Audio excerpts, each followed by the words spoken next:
12th class. Today I am going to start your chapter 2 from the book Physical Environment. Chapter name is Structure and Physiography. देखिए बेटा, आज आपका मैं ये chapter start करने जा रही हूँ फिजियोग्राफी वाला, स्ट्रक्चर एंड फिजियोग्राफी। क्या है इस चैप्टर में आपके? देखिए, क्या कभी आपने सोचा है कि हमारी जो अर्थ है इसकी इतनी शेप अलग अलग क्यों हैं? इसमें बहुत सारी चट्टानें भी पाई जाती हैं, इसमें कई तरह की मिट्टियाँ भी पाई जाती हैं, डिफरेंट एरिया में डिफरेंट टाइप्स की जो सॉइल है वो पाई जाती है।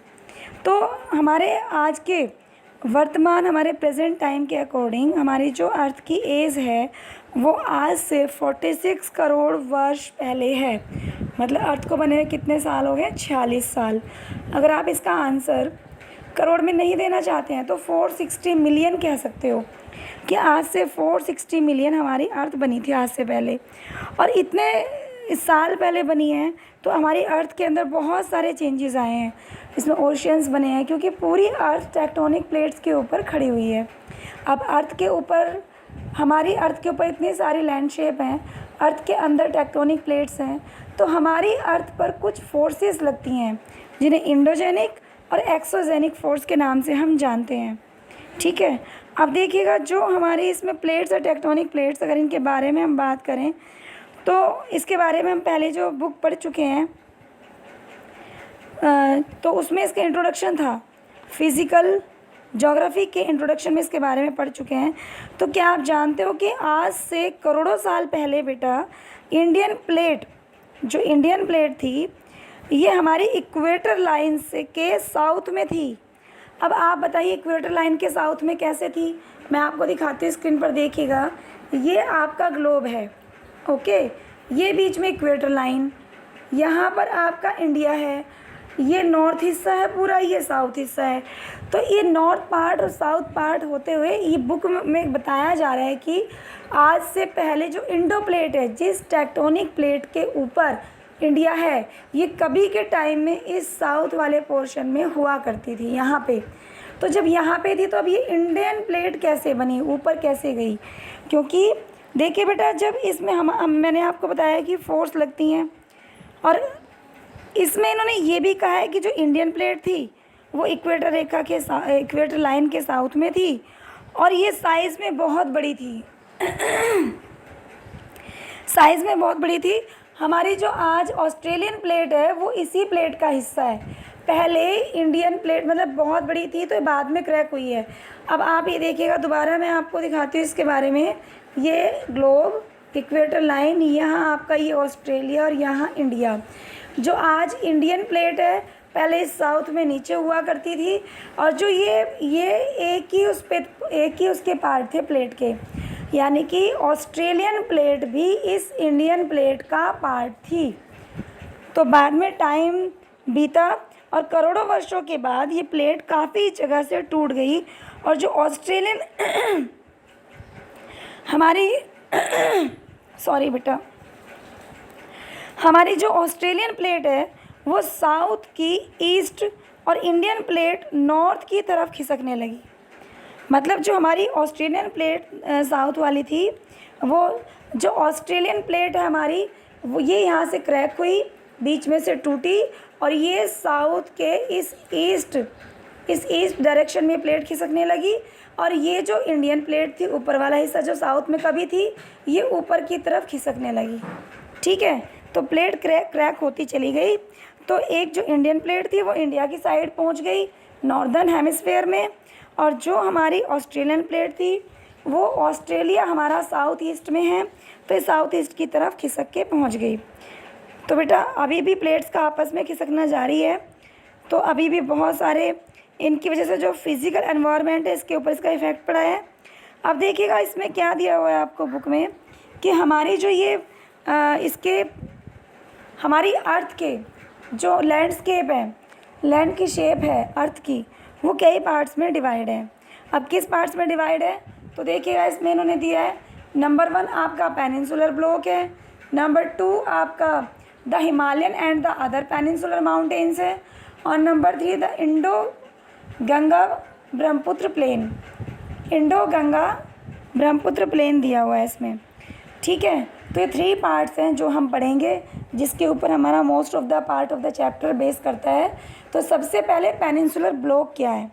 देखिए बेटा, जो हमारी ये पेनिनसुलर एरिया है वो हमारा कुछ कटा फटा है, उसकी बाउंड्री कुछ कटी फटी है। पेनिनसुलर एरिया मतलब ये जो इंडिया है इसका नीचे वाला पार्ट ये पेनिनसुलर है, और इसमें ये प्लेट्यू बना हुआ है, यानी कि धरती से उठा हुआ जो हिस्सा है ना, पार्ट है, वो आपका प्लेट्यू है। तो इसकी जो बाउंड्री है यहाँ से ये ऐसे करके कुछ कटी फटी है, ठीक है, टूटा फूटा हिस्सा है। तो ये हमारा कच्छ की घाटी से आरंभ होकर जो हमारा अरावली की पहाड़ियाँ हैं वहाँ तक जा रहा है। तो अब इसमें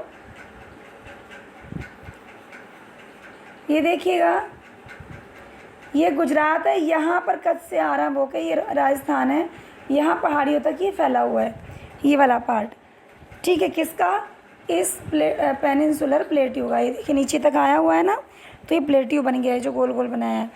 अब देखिएगा बेटा, इन्होंने इसमें ये भी बताया आप लोगों को कि जो हमारी यमुना और गंगा नदी है यहाँ से भी होते हुए टच करते हुए ये इसकी बाउंड्रीज़ प्लेट्यू की आ रही हैं, और जो हमारी एमपी में राजमहल की पहाड़ियाँ हैं, गंगा डेल्टा है, वो इसके अंडर में आते हैं, वो इसको टच करते हुए आते हैं।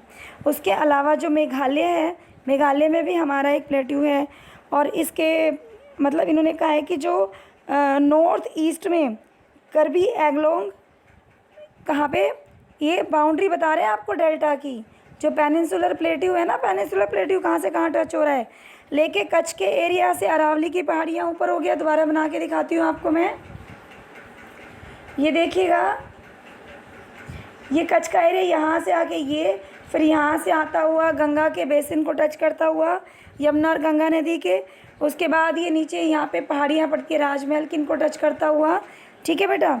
और ये इसके नॉर्थ ईस्ट में करबी एंगलोंग है, और इसमें मेघालय का प्लेट्यू पड़ता है, और इसके राजस्थान का भी एरिया यहाँ से टच करता पूरा ये नीचे तक ये फैला हुआ है। क्या प्लेट्यू की बाउंड्री बता रहे हैं कहाँ से कहाँ तक है। अब देखिए बेटा, जो वेस्ट बंगाल का पार्ट है ये इसके नॉर्थ ईस्ट साइड में मेघालय है, वेस्ट बंगाल के नॉर्थ ईस्ट में क्या है, मेघालय है। और करबी एंगलोंग जो प्लेट्यू है इसे कहाँ से, इसे नागपुर के प्लेट्यू से अलग करता है, नागपुर के प्लेट्यू से, मतलब कि जो हमारा बीच में यहाँ पर एक नागपुर प्लेट्यू है और यहाँ आपका मेघालय है। तो इन्होंने कहा है कि वेस्ट बंगाल के नॉर्थ ईस्ट में हमारा मेघालय है, और यहाँ पे करबी एंगलोंग इस प्लेट्यू में बीच में आता है। तो ये मेघालय के प्लेट्यू को नागपुर प्लेट्यू से अलग करता है। अगर करबी एंगलोंग ना आता तो ये जो हमारा प्लेट्यू है ये इसको टच कर जाता, किसको, मेघालय के प्लेट्यू को टच कर जाता है, लेकिन बीच में इनके ये आ चुका है। इसके साथ में देखिएगा बेटा, बहुत सारे हमारे ओशंस, जैसे टेक्टोनिक प्लेट्स की वजह से कुछ चेंजेस भी आए हैं हमारे ओशंस हैं। ओशंस में हमारा जो वेस्टर्न साइड है वो पानी से टच है, ये इंडिया की जो वेस्टर्न साइड है ये पानी से टच है, ईस्टर्न भी टच है, और ये नीचे साउथ एरिया भी टच है, ठीक है। तो इसके इतना पानी के पास होने के बाद भी टेक्टोनिक प्लेट्स का जो हिस्सा है कोई फ़र्क नहीं पड़ता उस पर। हमारी इंडो ऑस्ट्रेलियन जो प्लेट है, इंडो ऑस्ट्रेलियन मतलब एक ऐसी प्लेट जिसके ऊपर इंडिया का भी पार्ट है और जिसके ऊपर ऑस्ट्रेलिया का भी पार्ट है। तो जिस प्लेट के ऊपर ऑस्ट्रेलिया और इंडिया दोनों के पार्ट है उसको इंडो ऑस्ट्रेलियन प्लेट बोलते हैं। तो इंडो ऑस्ट्रेलियन प्लेट होने की वजह से हमारे यहाँ ज़्यादा, इन्होंने क्या कहा है कि होने के कारण जो हलचल होती है या जो ब्लॉक्स होते हैं हमारे, जो टूट फूट होती है, वो हमारे ज़्यादा इफ़ेक्टिव नहीं होते, ठीक है बेटा। अब देखिएगा, हमारी प्लेट्स में मूवमेंट होता है, प्लेट्स में मूवमेंट होता है, मैंने इसमें टेक्टोनिक प्लेट्स के बारे में आपको पहले बताया था। जो प्लेट्स में मूवमेंट होता है, तो प्लेट्स 3 तरह की होती है टेक्टोनिक, एक आपकी होती है कन्वर्जेंट, ये वाली, इसकी भी फोर्स इस तरफ, इसकी भी इस तरफ, तो एक दूसरे के ऊपर चढ़ जाती हैं। दूसरी होती है डाइवर्जेंट, ये एक ये है एक ये है, ये इधर को फोर्स कर रही है, ये इधर को, तो बीच में गैप आने से पानी भर जाते हैं, ओशंस बन जाते हैं, ठीक है। और एक होती है ट्रांसफॉर्म, जो पास हैं दोनों, ये एक ऊपर की तरफ फोर्स करे और एक नीचे की तरफ। तो इनकी वजह से, क्योंकि प्लेट के हमारी धरती के नीचे, अर्थ के नीचे ये चेंजेस हो रहे हैं, तो इनका इफेक्ट हमारी अर्थ की लैंड के ऊपर भी पड़ता है, ऊपर की साइड में शेप पर इनका इफेक्ट पड़ता है। हमारे यहाँ पे नर्मदा रिवर है, लैंड के ऊपर तापी है, महानदी है, इनकी वजह से हमारी रिफ्ट वैलियाँ बनी हुई हैं। और सतपुड़ा जो जंगल है उसके ब्लॉक माउंटेन्स भी बने हुए हैं। अब सतपुड़ा जंगल कहाँ है आपका, ये देखिएगा, ये नीचे वाला पार्ट पेनिनसुलर पार्ट बना रही हूँ इंडिया का। ये आपकी तापी रिवर, नर्मदा रिवर, इन दोनों के बीच में यहाँ पे सतपुड़ा रेंज भी है और यहाँ पे माउंटेन्स भी है इधर इनके बीच में। तो यहाँ पे इसका इफ़ेक्ट पड़ता है बेटा, ठीक है। अरावली, नल्ला मल्ला, जवादी, वेलिकोंडा, पालकोंडा, ये हमारे इसमें माउंटेन्स दिखाए गए हैं इसमें। अब नेक्स्ट है आपका, देखिएगा बेटा क्या दिया हुआ इन्होंने कि अगर आपने क्या आप हिमालय से जितनी भी हमारी रिवर निकलती हैं, क्या आप उनकी तुलना करके बता सकते हो जो हिमालय से रिवर निकली हैं, जो साउथ में जा रही हैं और साउथ में जा रही हैं और जो ईस्ट में है, वो उन दोनों के बीच में कंपैरिजन। अब देखिए, जो ईस्ट की साइड जो भी नदी हमारी, जो भी रिवर्स हमारे इंडिया की ईस्ट की साइड बह रही है, वो ज़्यादातर नदियाँ हमारी बंगाल से होते हुए तब हमें बे ऑफ बंगाल में गिर जाती हैं। तो जितने भी ईस्ट वाली रिवर्स हैं, ये गिरने से पहले डेल्टा बना देती हैं।